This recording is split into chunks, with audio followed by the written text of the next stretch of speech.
누가복음 17장 20절에서 21절 말씀 앞에 자막으로 나와 있습니다. 우리 한 목소리로 함께 있습니다.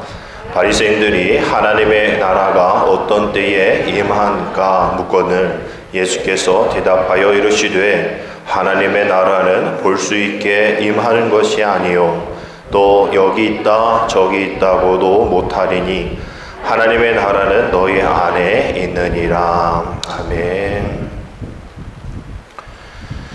온라인에 여러 분들이 이런 글을 올렸습니다. 장마가 끝나기만을 기다렸다. 거창한 휴가는 아니더라도 가족들과 야외에서라도 가보고 싶었다. 그러나 현재 상황에선 그것도 어려울 것 같다. 최근 웃을 일이 별로 없다. 뉴스도 비 올 때에는 비 피해만 이야기하고 지금은 전부 코로나19 이야기뿐이다. 지겹기도 하고 스트레스도 받는다. 우리는 한 달 이상 계속 진행되었던 장마와 또 몇 주의 폭염 그리고 전 세계적으로 반년 가까운 이 코로나 사태를 지나오면서 생활이 불편하고 또 가정과 또 사회, 직장의 모든 경제적인 악화한 그런 상황들이 계속 안 좋아지다 보니까 사람들이 불평하게 되어지고 또 그 마음 가운데 불만이 증폭하고 있는 그런 상황입니다.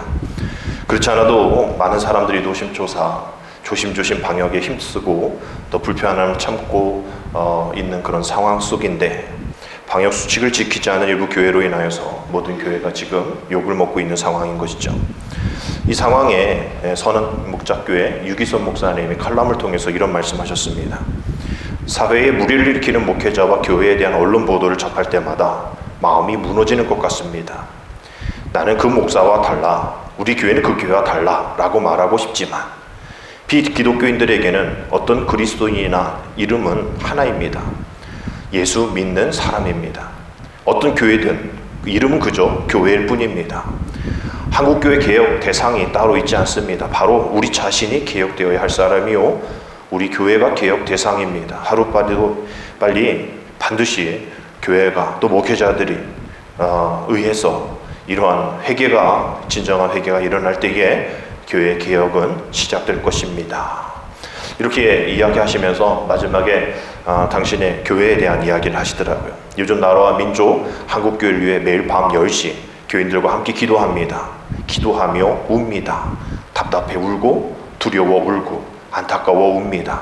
울며 기도하다 깨달은 것이 있습니다. 눈물이 복이구나 라는 것입니다. 말할 수 없는 탄식은 여전히 성령께서 역사하고 계시다는 증거였습니다. 그렇죠. 우리가 무엇이 죄인지를 모르면서 살아가고 있는 우리들의 삶, 우리가 정말 탄식하며 눈물을 흘려야 하는 일들인데도 불구하고 말이죠.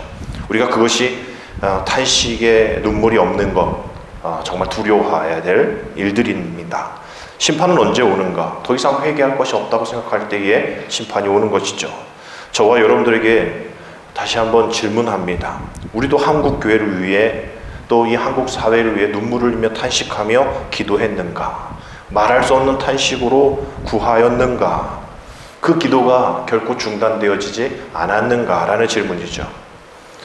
지금 이런 어려운 상황 속에서 눈물과 탄식의 기도만이 이 어려움들을, 이 상황들을 이겨낼 수 있는 유일한 길임에도 우리가 그 이김에 대한, 그 승리에 대한 의존을 우리가 기도로 하지 못하는 상황 속에 있다라는 거죠. 몇 구절을 통해서 그 하나님의 이김에 대한 우리가 기도함으로 이길 수 있다라는 것을 말씀을 통해 한번 나눠보도록 합니다. 잠언 21장 31절 보면 싸울 나를 위하여 마병을 예비하거니와 이김은 누구께 있느니라? 여호와께 있느니라. 예레미야 선지자도 3장 23절에서 작은 산들과 큰 산 위에서 떠도는 것은 참으로 헛된 일이라. 이스라엘의 구원은 진실로 우리 하나님 여호와께 있나이다. 아멘. 다윗도 사무엘상 17장 47절에서 또 여호와의 구원하심이 칼과 창이 있지 아니함을 이 무리에게 알게 하리라. 전쟁은 여호와께 속한 것인즉 그가 너희를 우리 손에 넘기시리라. 아멘. 우리 마지막으로 역대하 4장 14장 11절 우리 함께 읽도록 하겠습니다. 시작. 아사가 그의 하나님 여호와께 부르짖어 이르되 여호와여, 힘이 강한 자와 약한 자 사이에는 주밖에 도울 줄 아는 이는 없다오니 우리 하나님 여호와여, 우리를 도우소서. 우리가 주를 의지하오며 주의 이름을 의탁하옵고 이 많은 무리를 치러 왔나이다. 여호와여, 주는 우리 하나님이시오니 원하건대 사람이 주를 이기지 못하게 하옵소서 하였더니. 아멘. 이 이김이라는 것을 이 히브리어로 테슈아라고 얘기합니다. 우리는 이제 그 어느 때보다도 진정한 테슈아가 되시는 하나님께 기도해야 할 때이라는 것이죠. 왜냐하면 우리 하나님은 전쟁과 평화 모두 그 상황 속에서 강하신 분이고 능하신 분이시기 때문입니다. 하나님은 용사이시기 때문에 그 이김이 하나님께 있다라는 앞서 말씀 본 그 구절을 통해서 이 모든 어려움을 이기실 분 오직 하나님이시다라는 것을 믿고 간절히 기도해야 한다라는 것이죠. 그럼 과연 우리는 무엇을 해야 하는가? 믿음의 품새라는 것을 들어보신 적 있으실 겁니다. 품새. 그리고 태권도에 입문하게 되어지면 가장 먼저 배우는 것이 품새이죠. 품은 동작을 얘기하고 새는 모양을 얘기합니다. 따라서 이 품새란 이런 정의를 갖고 있죠. 공격과 방어의 기술을 정해진 형식에 맞춰 지도자 없이도 수련할 수 있도록 이어놓은 동작 전체를 품새다라고 얘기합니다. 우리가 이 믿음의 품새, 전혀 흐트러지지 않아야 할 믿음의 품새가 있다라는 거죠. 많은 교회, 많은 성도들이 코로나19로 인해서 믿음의 품새가 흐트러지고 있다라고 얘기합니다. 온라인 예배를 통하여서 처음에는 그래 이런 예배도 있구나라고 얘기하지만 계속되어지는 현장 예배가 아닌 온라인 예배를 통하여서 좀 힘들어하는 그러한 분들도 있다라고 얘기를 하죠. 여러분, 이럴 때일수록 우리는 믿음의 품새를 더 잘 지켜서 우리의 믿음을 더욱더 견고히 나아가야 할 때이라는 겁니다.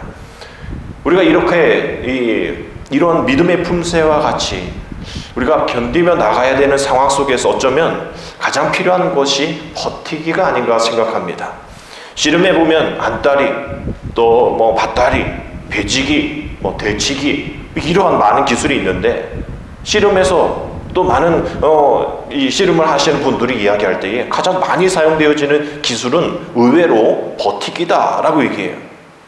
힘이 막상막하인 상대방과 삿발을 잡고 서로의 이 강약을 조절하면서 허점을 찾고 있을 때에 가장 많이 필요한 기술은 버티기다라는 거예요. 그 과정이 사람들이 볼 때는 쟤 왜 아무것도 안 해? 왜 저렇게 붙잡고만 있어? 심판은 뭐 하고 있는 거야? 라고 얘기할지 모르지만 그 과정 속에 있는 그 두 사람의 긴장감, 그 팽팽함, 그것은 선수들만이 아는 그런 과정이라는 것이죠. 지루해 보이지만 그 버티기 과정을 잘 이겨내야만 자기가 갖고 있는 화려한 기술들을 선보일 수 있는 기회가 생기게 되어지고 결국 승리의 기쁨도 만끽할 수 있다는 겁니다. 우리가 이제 언제나 이 코로나 사태가 해결되어질까? 뉴스를 틀어도 코로나, 사람 만나도 코로나, 심지어 설교할 때도 코로나, 계속 내어지는 이 코로나로 인해서 힘들고 불평하고 불만스러울 때에 과연 어떤 우리의 믿음의 품새를 가지고 가야 할까라는 우리의 이 상황 속에서 결국 우리는 버티기입니다. 마태복음 24장 13절 함께 읽습니다. 시작. 그러나 끝까지 견디는 자는 무엇을 얻으리라? 구원을 얻으리라. 아멘. 그러나 끝까지 견디는 자는 구원을 얻으리라. 여러분, 끝까지 견디는 자의 특징이 무엇인지 아십니까? 세상에 뿌리를 내리지 않는다는 점이에요. 끝까지 잘 견디는 자는 오히려 이 세상에 내린 뿌리를 걷어내는 사람들입니다. 하늘에 뿌리를 내리는 사람들이죠. 죄인이라는 그 단어가 암하렌시입니다. 땅의 자식이란 뜻이에요. 죄인은 땅을 보는 사람이에요. 땅에 심는 사람들입니다. 그러나 의인은 하늘을 바라보는 사람이죠. 오늘 우리 찬양대에서 찬양했던 것처럼 눈을 들어 주를 보라. 내 모든 염려 주께 뭐하라? 맡기라. 주님께 맡겨라. 지금 저와 여러분들이 이 어려운 상황 속에서 해야 할 일들은 뉴스를 통해서 또 이게 정치적으로 어쩌다 그래서 광화문 집회 가서 이러는 것이 우리가 해야 할 일들이 아니라 어떻게 하면 잘 견딜까? 어떻게 하면 잘 버틸까? 어떻게 하면 쓰러지지 않을까? 어디에 뿌리를 내려야 할까? 여러분, 이것에 우린 집중해야 합니다. 많은 이들이 한국교회 이제 중심에서 멀어졌어. 이제 그 중심에는 천주교야. 종교의 중심은 천주교야. 이렇게 얘기해요. 주변에서 밀려났다고 얘기합니다. 그동안 우리의 신앙이 사회에 비춰졌던 그런 선한 영향력들, 이 모든 것이 다 약화돼 버렸다라고 얘기를 하죠. 왜 그럴까 보면 결국 우리의 모든 신앙생활들을 버티지 못하고 사사로운 취미생활로 여기는 그러한 지적들이 있다라는 것이죠. 이게 왜 지금 앞으로 10년, 20년 동안 일어날 변화를 우리가 지금 한꺼번에 우리가 경험하고 있지 않습니까? 결국 이 말들은 결국 우리가 뿌리를 잘못 내렸구나. 이 땅 가운데 뿌리 내리려고 했구나. 이 땅만 바라봤구나. 죄인의 삶을, 암하레치의 삶을 살았구나 라는 것을 반증하게 되어지는 것이죠. 우리 이 사회는 세속사회이기 때문에 앞으로도 계속 기독교를 반대할 거죠. 갈등을 일으키는 일들은 계속 생겨날 겁니다. 뭔가 문제 있으면 교회 때문에 그래 라고 총알바지 같은 그런 일들이 있을 거예요. 예수님 시대에도 제자들의 믿음 떨어지지 않도록 내가 기도하겠다라고 예수님 말씀하셨잖아요. 믿음 떨어질 일들 쌓이는 것이 이 세상 속의 일들입니다. 그래서 우리가 그 일들 가운데 버티며 견디며 나아갈 때에 이 어려운 상황들이 믿음을 지키기 위해서는 우리는 몸부림쳐야 한다라는 거죠. 이 믿음이 지금 때 아닌 박해를 당하고 있잖아요. 우리가 이전에는 이런 박해 당했나요? 그냥 교회의 신뢰도가 5점 만점에 2점 몇 평균도 안 되는 그런 수준에만 머물러 있었지. 이렇게 손가락질 당하고 언론에, 정부에 이렇게 때 아닌 박해를 당한 적 없었잖아요. 그러나 우리는 그 위기를 기회로 여겨야 될 우리 사람들이기에 이것을 뜻밖의 이 박해를 전혀 다른 뜻밖의 부흥의 시대로 만들어야 할 의무가 우리에게 있다는 겁니다. 그래서 저는 몇 주 동안 이러한 뜻밖의 이 박해를 뜻밖의 부흥의 시대로 이끌어가기 위해서 우리가 가져야 될 그 버티기, 그 견디기의 삶 가운데 가장 중요한 그런 주제를 나누려고 하는데 그것이 하나님 나라인 것이죠. 하나님 나라의 주제는 우리에게 가장 중요한 주제입니다. 왜냐하면 주님의 꿈이었기 때문인 것이죠. 주님이 이 땅에 오셔서 사역하시면서 계속 외쳤던 것이 잘 살아라, 복 받아라, 건강해져라가 아니라 하나님 나라는 이런 것이다. 계속 그것에 대한 이야기를 하셨고 또 생각하셨고 또 가르치셨고 그것 때문에 돌아가셨고 승천하시면서까지도 그런 이야기를 하시면서 하나님 나라를 우리에게 알려주셨죠. 그것을 가진 킹덤 비전을 가진 우리들, 그 공동체가 바로 교회인 겁니다. 이런 킹덤 비전 공동체가 하나님의 나라에 대해 무감각해져 있기 때문에 지금 많은 이런 어려움들이 있는 것이죠. 킹덤 비전, 하나님 나라에 대한 비전. 이 땅에 뿌리를 내리는 것이 아니라 하늘에 우리 기준을 두고 눈을 들어 하늘을 바라봐야 하는데도 불구하고 그 킹덤 비전을 잃어버리니까 기복주의, 물질주의, 개인주의, 세속주의, 권위주의가 되어버린 거예요. 지금 우리 뉴스를 통해서 계속 나오고 있는 몇 교회들의 이런 목회자들 보시면 공통점 뭡니까? 기복주의예요. 물질주의입니다. 개인주의, 세속주의, 권위주의에 빠져있어요. 더러움과 탐욕에 가득 차서 킹덤 비전이 아닌 휴먼 비전입니다. 이 땅 가운데의 어떤 그런 권력, 하나님 나라의 거룩성이 아닌 이 땅 가운데의 세력, 이 땅 가운데의 권력, 이 땅 가운데의 물질을 얻으려 하는 비전들 가득 차 있는 그런 교회인 것이죠. 그런 목회자인 겁니다. 그러니 세상의 조롱거리가 되고 만 것이죠. 세상의 조롱거리뿐만 아니라 교회 안에서도 그 교회를 비판하고 목회자를 비난하는 일들이 있다라는 거예요. 저는 그분들에게 묻고 싶습니다. 당신들이 알고 있는, 당신들이 원하는, 당신들이 걸어가고 있는, 당신들이 바라보고 있는 하나님 나라는 무엇입니까? 더불어 우리들에게도 질문해야겠죠. 우리가 바라보고 있는 하나님 나라는 어떤 의미의 하나님 나라인 것인가? 여기서 하나님 나라는 무엇이다라고 얘기할 수는 없어요. 왜냐하면 예수님도 하나님 나라는 뭐뭐다라고 정확하게 정의를 내리시지 않으셨기 때문입니다. 저의 이 질문은 여러분들이 알고 있는 그 하나님 나라로 인하여서 여러분들의 삶에 어떤 변화가 있었는가, 그거에 대한 질문인 것이죠. 하나님 나라를 어떻게 생각하고 어떤 의미를 가지고 하루하루를 보내시고 계시며 그 하나님의 나라를 얼마나 간절하게 기다리고 그 나라를 위해서 애쓰고 힘쓰고 있냐라는 그런 질문인 겁니다. 전에도 신학적인 얘기를 했죠. 하나님의 나라는 아직과 이미, 그래서 already but not yet, 이미 왔지만 아직 오지 않은, 그래서 칼바르트 신학자도 그 플랫폼에 기차가 오고 있지만 아직 내 이 역에는 도착하지 않은 것처럼, 오고 있는 기차는 보이지만 아직 내 이 플랫폼에 들어오지 않았기 때문에 어디 가서는 안 되는 거죠. 그 열차가 오고 있는 걸 알았기 때문에 이제 준비해야 한다는 겁니다. 하나님 나라는 바로 그와 같다. 아직, 그러나 이미, already but not yet. 우리가 그 아직과 이미 사이의 긴장감 속에서 우리가 언제가 중요한 게 아니라 이미 왔기 때문에, 이미 하나님 나라가 이 땅 가운데에 예수 그리스도의 오심으로 이미 왔기 때문에 우리는 그 언제에 대해서 중요한 것이 아니라, 우리가 이 믿음으로 재해석해도 보면 언제가 아니라 어떻게가 중요한 것이죠. 이미 이 땅 가운데 온 그 하나님의 나라, 우리가 들어가야 할 그 하나님 나라를 어떻게 완성해야 될 것인가, 이것에 대한 정확한 인식이 없기 때문에 세상에 지탄을 받는 교회와 목회자들이 생기게 된 것입니다. 어떻게 내가 있는 이곳이 하나님 나라로 만들 수 있을까? 과연 뉴스에 나오는 그 상황들이 하나님 나라일까요? 본인들은 그것이 하나님의 나라라고 얘기하겠지 모르겠지만 하나님이 보실 때에 그것이 정말 하나님의 나라일까? 그것이 바로 내 나라다라고 말씀하실 수 있을까라는 질문입니다.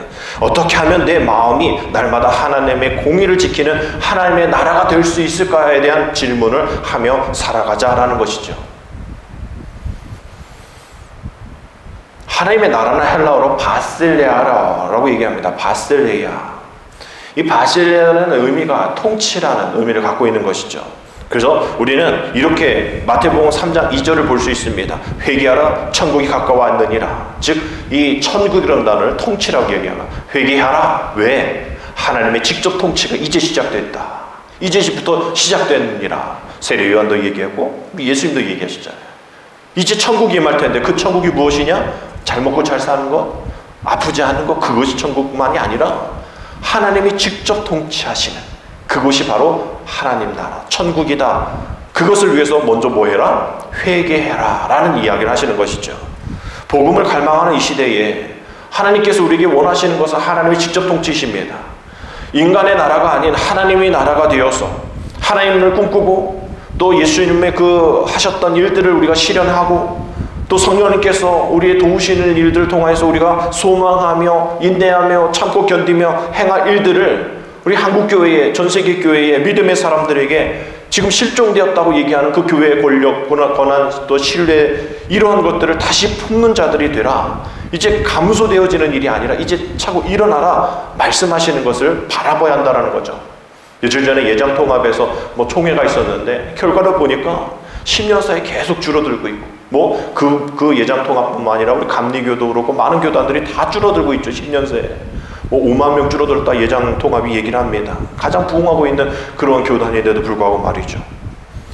왜 이렇게 하나님 나라의 도래에 대한 기대, 또 하나님 나라의 소망을 품는 자들이 줄어들었을까? 앞서 말씀드린 유기서 목사님이 당신 교회에 대한 예화로 이런 이야기를 하셨어요. 그것이 단적인 한 예가 아닌가라는 생각하게 됩니다. 어느 이 성도가 여자 성도이신데 교회 들어오시는데 뭔가 이렇게 들고 오더래요. 그래서 성경책인가 봤더니 아니요, 강아지인 거예요. 강아지를 들고 왔대요. 그래서 안내원이 이거 좀 그러니까 내가 이제 맡고 있을 테니까 그냥 들어가서 예배 드리세요 라고 얘기했더니 또 주저주저 하는 거 이러다가 그냥 들어왔대요. 근데 예배 드리고 나는데 중간에 나오더래. 근데 안내원한테 내 강아지 어디 있냐고. 그래서 제가 잘 보관하고 있다고. 불안해서 예배를 못 드리겠다고. 집에 가야겠다고. 이렇게 얘기를 했다라는 거예요. 목사님 그걸 보면서 하나님의 나라가 이 강아지와 함께 있는 그러한 이 만족감도 안 되는구나. 그래서 불안하구나. 여러분 이것이 그분의 이야기인 것 같고 선한목자교회의 이야기인 것 같지만 우리들 이야기 아닌가요? 우리가 예배드리면서 불안해하는 것이 강아지만 안 들고 있을 뿐이지 돈에 대한 염려, 또 어떤 관계에 대한 염려, 많은 염려 가운데에 우리가 들락날락하지 않습니까? 여기에 있지만 우리 마음은 딴 곳에 가 있는 그런 상황들이 많다라는 것이죠. 잠시도 평안하게 예배드릴 수 없는 지금 우리 상태가 바로 그 강아지를 든 여인과 다를 바 없다라는 거예요. 오늘 본문을 다시 한번 읽어봅니다. 우리 함께 읽습니다. 바리새인들이 하나님의 나라가 어느 때에 임하나이까 묻거늘 예수께서 대답하여 이르시되 하나님의 나라는 볼 수 있게 임하는 것이 아니요 또 여기 있다 저기 있다고도 못하리니 하나님의 나라는 너의 안에 있느니라 라고 말씀합니다. 너의 안에 있느니라. 그 어디나 하늘나라. 오늘 우리가 불러 438장 3절의 말씀, 그 찬양 가사처럼 높은 산이 거친 들이 궁궐이나 초막이나 내 주 예수 계신 곳이 그 어디나 하늘나라. 할렐루야 찬양하세. 내 모든 죄 사함받고 주 예수의 동왕이 아니 그 어디나 하늘나라. 여러분 우리가 이 찬양 부르면서 그렇지 주님과 동행하는 그 마음을 가지고 그 상황 속에 있는 그곳이 바로 하나님의 나라지. 내 마음이, 내 공동체가, 내 적극적인 헌신이 있는 곳이라면 그곳이 바로 하나님의 나라지 라고 우리가 고백할 수 있다는 거죠. 근데 우리 그 뒤에 몇 초간 그 생각을 하지만 그 뒤에 밀려오는 우리들의 고백은 뭡니까? 근데 왜 내 마음에는 하나님 나라가 없는 것 같지? 왜 여전히 세속적이지? 여전히 왜 이기적이지? 그 이기적인 내 마음속에 하나님 나라야? 하나님 나라가 이렇게 좁았나? 하나님의 나라가 이렇게 옹졸했나? 하나님 나라가 이렇게 지저분했나? 예수님이 말씀하신 내 안에 있다고 말씀하신 그 하나님의 나라는 도대체 어디 있는 거야? 뭐 뺐다 꼈다 할 수 있는 건가? 부흥하고 은혜 받았다고 하는 그때는 장착되었다가 세상 속에서 나를 그리스도인으로 믿는 크리스찬이라고 모르는 사람들이 있을 때는 빼버리는 그런 상황 속에 있는 착탈식의 이런 하나님의 나라인가? 왜 나는 원할 때는 하나님 나라의 모두이지만 내가 원치 않을 때는 불순종의 삶을 살까? 강하지만도 못한 평안함 주지 못하는 그런 하나님 나라가 진정 내 안에 있는 하나님의 나라인가? 왜 이런 것이 수십 년째 계속 이어지고 있을까? 여러분 이것이 하나님의 나라에 대한 우리들의 솔직한 반응입니다. 그럼에도 불구하고 오늘 말씀 가운데 바리새인들에게 얘기하는 거예요. 제자들이 아닙니다. 바리새인들입니다. 예수님을 계속 헐뜯고 비방하고 어떻게 하면 얘를 떨어뜨릴까? 너 계속 쳐다보고 있었던 그 바리새인들을 향하여 하나님의 나라가 너희 안에 있다라고 얘기하는 거예요. 여러분 이 말씀이 정말 위로가 되어야 됩니다.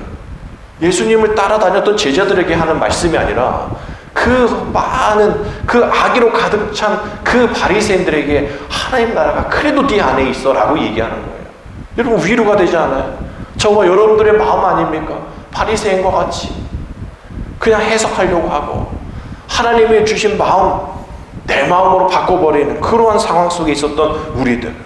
그래서 우리는 여기에서 중요한 것을 찾아야 합니다. 여기서 이 바리새인들에게 너희 안에 있다라고 할 때 그 안은 이 세 가지로 얘기할 수 있어요. 마음속인에 대한 이야기인 것이죠. 공동체적인 해석할 때 너희 가운데라는 겁니다. 그리고 너희들의 책임 속에 있다라고 얘기하는 거예요. 그럼 우리가 일대 볼 때 어떤 우리의 성격 얘기하는 게 아니다라는 것을 우리가 발견하게 됩니다. 하나님 나라가 내 성격 안에 들어오는 그런 어떤 소극적인 그런 나라가 아니라는 것이죠. 더 크게 우리들의 모임 안에 우리들의 책임 안에 그것을 적극적으로 이뤄나가는 헌신을 통하여서 하나님 나라는 이루어진다라는 이야기를 하는 것이죠. 그래서 이제 우리가 하나님의 통치, 하나님 나라가 이제 밖에서부터 뭔가 되어서 나를 어떻게 좀 해주세요가 아니라 이제 하나님의 나라는 내 안에서 이루어진다라는 그 사실, 그 자신감, 그것을 향해서 우리가 다시 한번 힘쓰고 애써볼 필요가 있다라는 것이죠. 오늘 우리가 읽진 않았지만 우리 앞부분에 보면 10명의 나병 환자 중 1명만 주님 앞에 나와 감사했던 기사가 나옵니다. 그리고 바로 오늘 하나님의 나라에 대한 말씀이 나오지. 이 의도적인 저자의 편집이라면 이것은 하나님의 나라는 온전히 하나님의 뜻에 복종하고 하나님께 순종하고 하나님께 나가고 하나님께 감사하고 자기를 굴복시키진 않고서는 하나님 나라에 들어갈 수 없어 라고 얘기하는 거예요. 비록 하나님의 나라를 우리가 갖고 있기에는 우리 안이 너무나 부족하지만 그래 그 세 번째 책임 내게 있구나. 하나님 나라를 이 땅에 실현할 책임이 내게 있구나라는 것을 우리가 기억하면서 어디가 선택하고 기웃기웃거리는 것이 아니라 여호수아가 얘기한 것처럼 나는 오늘 하나님 나라를 선택할 테니 너희들 오늘 선택해. 자꾸 이쪽 바알 이쪽 하나님 자꾸 양다리 거치면서 기웃기웃거리지 마. 정해. 선택이나 머물거릴 여지 없어 라고 이야기하는 것과 마찬가지죠. 로마서 14장 17절 말씀 보면 하나님 나라는 먹는 것과 마시는 것이 아니요 오직 성령 안에 있는 의와 평강과 희락이다 라고 얘기해요. 결국 이 나라, 이 세상의 나라의 것들이 아니다라고 얘기를 합니다. 하나님의 나라의 것들이라는 거예요. 하나님의 나라를 바라보는 자들의 것이라는 겁니다. 그래서 하나님 나라에 사는 사람, 어떤 사람들이냐, 그 생각과 또 그 모든 판단과 그 모든 소원들이 의와 평강과 희락을 통해서 나타낼 수 있는, 변화를 일으킬 수 있는 그런 사람들이라고 얘기하는 것이죠. 이 사진에 나온 이분은 서울의 봉천동 술바이처라고 부르는 윤주홍 원로 장로님이십니다. 화곡동교회 원로 장로님이신데 지금 살아계신지는 제가 정확하게는 잘 모르겠어요. 여튼 뭐 돌아가셨다는 얘기 없으니까 꽤 나이가 지금은 많으실 거라 생각하는데, 봉천동이 이제 어려운 시대, 그 빈민촌 있었던 그 시대부터 많은 그런 도움을 주고 또 의사로서 또 선한 일을 베풀며 살았던 거죠. 그래서 봉천동에 이 분에 이 도움을 받지 않은 사람 없다라고 이야기할 정도로 그런 많은 도움을 주셨던 분입니다. 어느 날 뭐 강도를 만났는데 강도가 이 분의 얼굴을 보고 윤 장로님이시군요. 죄송합니다. 갈 정도로 그런 예화가 있을 정도로 이분이 아주 봉천동에서는 유명한 신분이죠. 근데 그분이 처음부터 그런 삶을 살던 것이 아니라 1973년, 74년 얘기하시는데 그때의 간증을 하나 하세요. 자기가 운영했던 병원에 어떤 택시기사가 막 피투성이가 된 여자아이를 데리고 들어왔다는 거예요. 그래서 아이를 이렇게 검진하려고 갔더니 당신의 셋째 딸인 거예요. 근데 청진기를 대봤는데 심장 박동이 뛰지 않는 겁니다.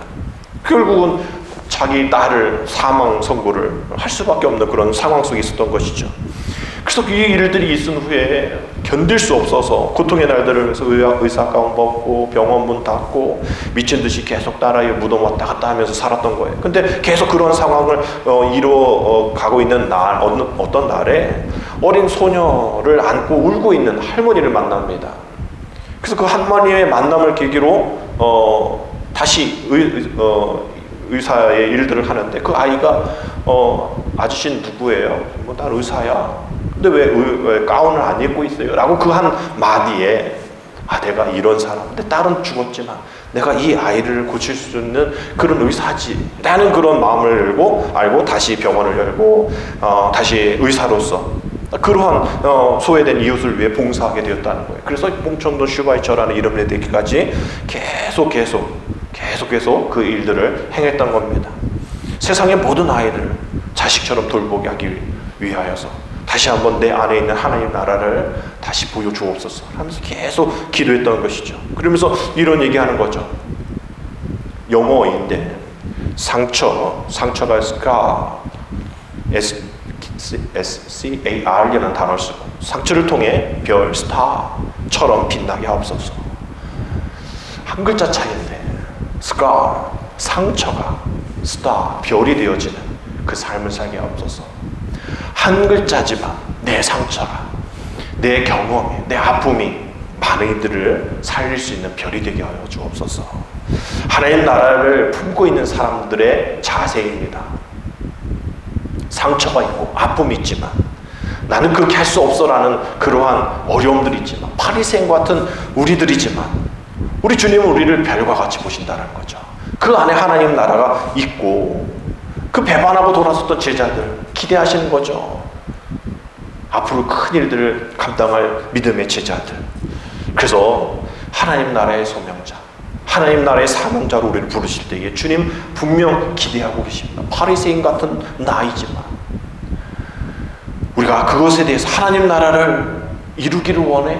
하나님 나라의 책임을 지기를 원해? 라고 우리에게 물으실 때에 아멘, 주님 내가 그렇게 되기를 원합니다 라고 우리가 주님 앞에 대답하게 되어진다면, 우리 주님은 내 안에 하나님 나라를 임하여 주시고 하나님의 직접 통치가 우리 삶 가운데 있게 될 줄 믿습니다. 우리 한번 따라합시다. 내게 하나님 나라가 임하셔서, 내게 하나님 나라가 임하셔서 나를 통치하여 주옵소서. 나를 통치하여 주시옵소서. 하나님 나라 내게 임하셔서 나를 통치하여 주옵소서. 지금 나는 바리새인과 같이 주님을 바라보지 않고 내 재능, 내 지식, 내 경험만 바라보고 있습니다. 하나님의 직접 통치가 내 상황 속에, 내 삶 속에, 내 가정 속에, 내 직장 속에, 내 이 한국 땅 속에서 교회 가운데 일어나게 하여 주옵소서. 몸부림치겠습니다. 버티겠습니다. 넘어지더라도 다시 일어나겠습니다. 하나님 나라를 내 마음에 품고 책임지면서 우리 공동체 안에 그 어디는 하늘나라라는 그런 마음으로 살아가겠습니다. 내 안에 있는 하나님 나라, 내게 어떤 의미인가를 계속 물으며 질문하며 고백하며 살겠습니다. 우리가 이렇게 한 주를 보내게 되어지면 지금 복잡하고 세상 앞에 나 교회 다닌다고 얘기하기 부끄러운 이런 상황 속에 있지만, 우리가 이 땅에 뿌리 내리는 그런 거 보지 마시고 우리가 하늘나라를 바라보면서 정말 뜻하지 않는 이 박해 속에서 하나님 어떠한 뜻하지 않는 부흥을 허락해 주시려고 이러한 일들을 우리에게 이 시대 가운데 허락하여 주십니까? 점점 줄어들고 점점 어려워지는 이러한 상황 속에서 정말 제대로 현장 예배 드려도 믿음 제대로 바로 설까 말까 이런 상황 속에서 예배 드리지 못하게 되어지는 상황, 이런 상황 속에서 하나님 어떠한 부흥을 허락하여 주시려고 이러십니까? 하나님 분명 하나님의 뜻이 꼭 그것이 다른 어떤 곳에 있는 것이 아니라 내 안에서 그 하나님 나라가 다시 세워져서 세상의 물질적인 세속적인 그런 것에서 휩쓸리는 것이 아니라 그 땅에 뿌리 내렸던 모든 것들을 다시 뽑아서 다 버리고 오직 하늘 바라보는 우리 믿음의 사람들 되어질 수 있도록 하나님 도와주옵소서. 세상에 마음 두지 않겠습니다. 하나님 나라에 마음에 두겠습니다. 하나님 나라의 킹덤 비전을 세워나가는 공동체가 되겠습니다. 개인이 되겠습니다. 우리 이 나라 이 민족의 한국교회가 되겠습니다라고 우리가 한 주 동안 열심히 기도하여서 한 3주 동안 우리가 하나님 나라에 대한 묵상을 할 때에 여러분의 마음의 신비 가운데 하나님 나라가 정말 새겨질 수 있는, 그 하나님 나라를 보여줄 수 있는 그런 저와 여러분들의 삶이 다 되기를 주님의 이름으로 축복합니다. 기도드립니다. 하나님의 문을 열어주시어 주님의 나라를, 주님의 영광을 우리의 안에 드러내 보여주옵소서. 오늘도 주님께서 친히 말씀하시는 그 마음, 우리의 마음에 눈을 뜨게 하셔서 하나님 나라의 영광을 바라보게 하여 주시옵시고, 하나님 나라의 사명자들로 하나님이 우리를 세워주셨기에 친히 성령께서 역사해 주시기에 빚진 자의 심정으로 하나님 나라를 오늘도 이뤄나가는 전하는 삶이 되어질 수 있도록 우리에게 오늘도 은혜 가운데 허락하여 주옵소서. 예수님의 이름으로 감사하며 기도드립니다. 아멘.